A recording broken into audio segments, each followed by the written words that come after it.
Narito ang isang mainit na balitang patuloy na pinag-uusapan sa larangan ng boxing at sa social media. Naging tampok kamakailan lang ang insidente kung saan nilusob ni Pau Salud at Silver Voice TV si Joseph Rivera matapos umanong magbitaw ng matitinding salita si Rivera laban kay Salud. Sa isang video, binanggit umano ni Rivera na kung sakaling magharap sila ng personal ay sasampalin niya si Salud ng hawak niyang papel na hawak niyang ebidensya. Isang pahayag na agad na nagdulot ng tensyon at nagbunsod ng mainit na konfrontasyon.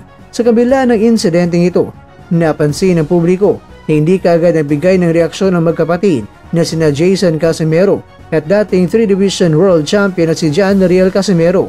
Tila ba nananahimik muna at naghintay ng tamang tiyempo kung kailan sasabog ang dalawang magkapatid. Kung ating titimbangin, hindi simpleng personal na alitan ang nangyari sa pamamagitan ni Salud at ni Rivera.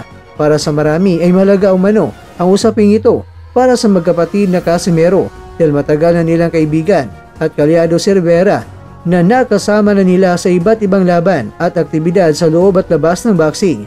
Ayon nga sa mga malalapit sa Casimero Brothers, bahagi si Rivera ng kanilang maliit ngunit matatag na support system. Kaya't anumang pagsubok na kakaharapin ni Rivera ay tila pagsubok na rin ito para sa kanilang magkapatid dahil nga napabilang sila sa isang grupo.